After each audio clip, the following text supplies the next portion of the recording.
Zero DT options.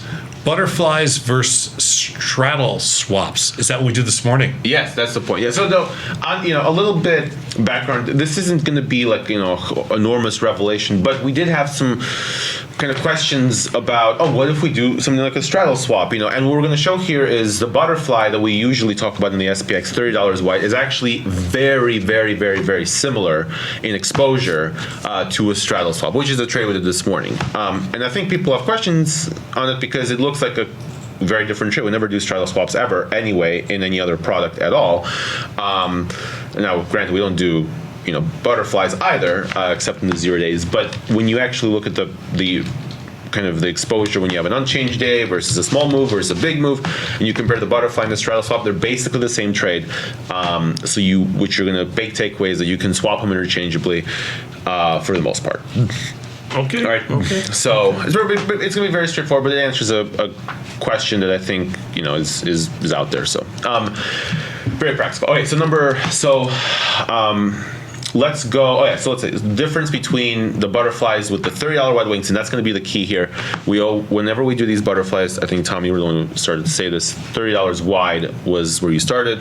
There's a reason I picked the $30 wide, and the reason for that was because that, based on where volatility was, yes, we were kind of looking at the daily expected move. Like everything, like people say, well, how do you use all these numbers, with respect to your daily trading? Mm-hmm. And the answer is, we try to do things that are wrapped around the expected move because at least that gives you some context, right? Yep. Other than that, you're just making up numbers. You're winging it. Yep. You're just winging it. Yep. And so rather than just wing it and rather than just making up numbers, we kind of take an average of the daily expected move. And you don't have to change. It doesn't have to be perfect. You don't have to change it every single day. But if you're comfortable with that $30, then you just use that $30 range. Yeah, and it's actually interesting. It's because of that right there that the straddle swap is so similar to that with butterfly, because the straddle swap definitively gets you the expected move.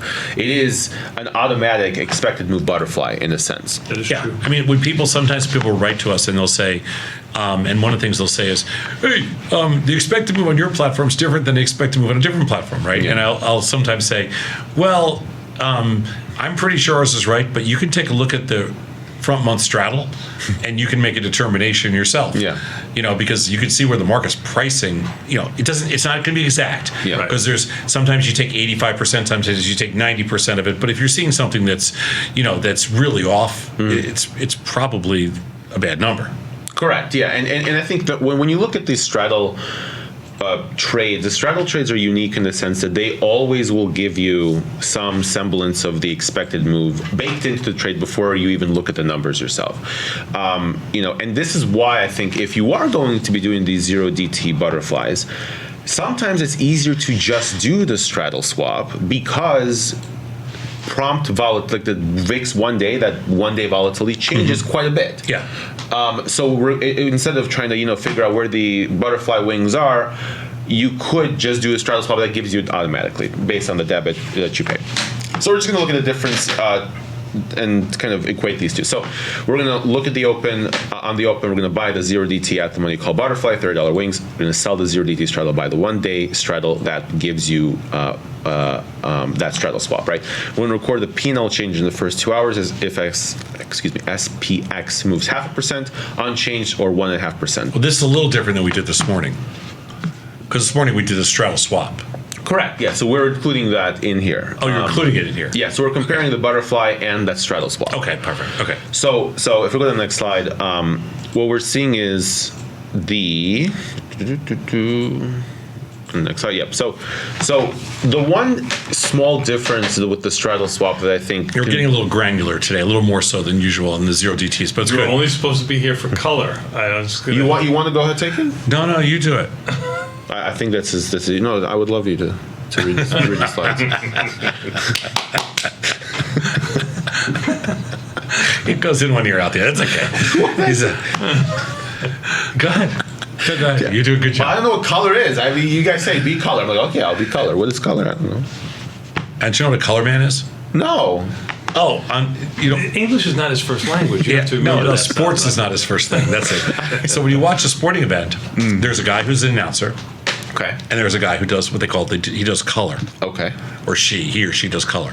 And Tom would be the announcer. I would be the color. Okay.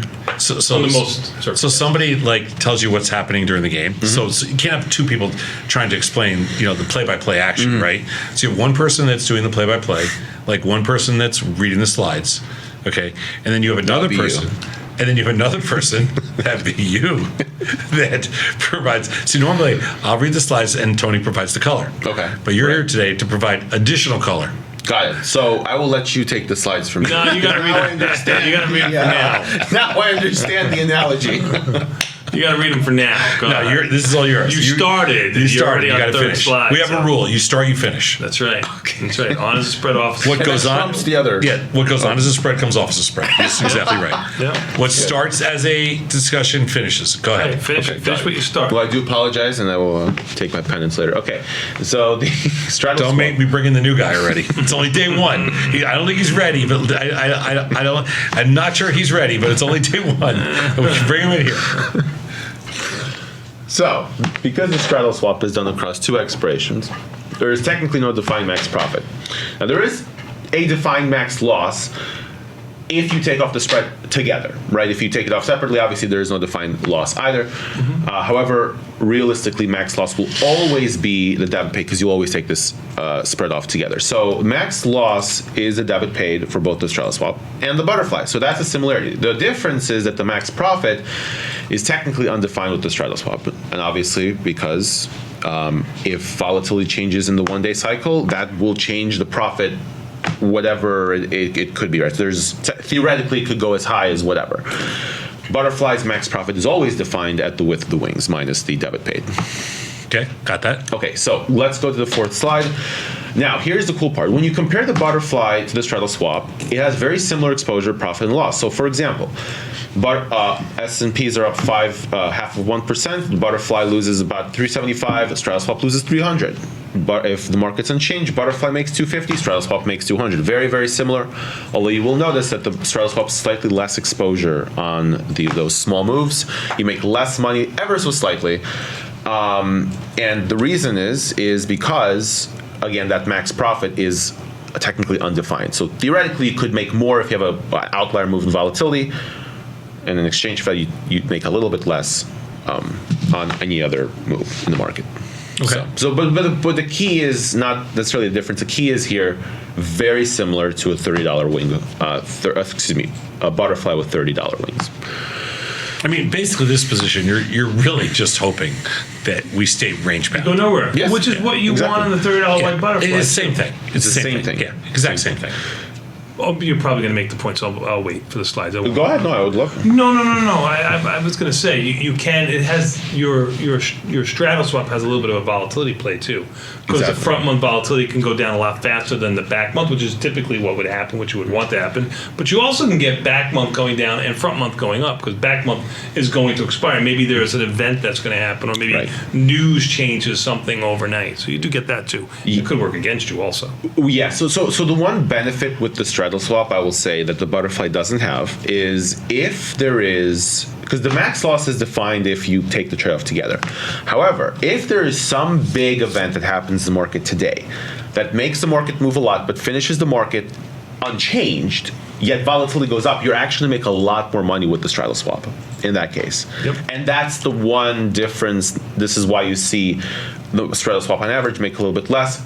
It shows that everything's efficient. There's always a trade-off for everything. So if we go to the fifth slide, And your buying power is probably going to go up too if you keep this trade on and let the front month expire, for argument's sake. If you don't close it at the end of the day, that expires to cash. And your back month is going to be worth more.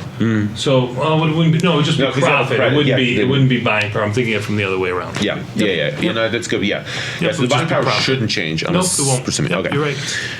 Now, when the market makes a large move, the $30 wide butterfly acts very similarly, but again loses slightly less. So on these big moves, you're going to see the straddle swap lose a little bit more. The small moves, you're going to see it make a little bit less, and of course, that's because in the event of a volatility expansion, the straddle swap will actually make more money than the butterfly. So there's always a trade-off. It's very perfectly priced, but all in all, very similar trades.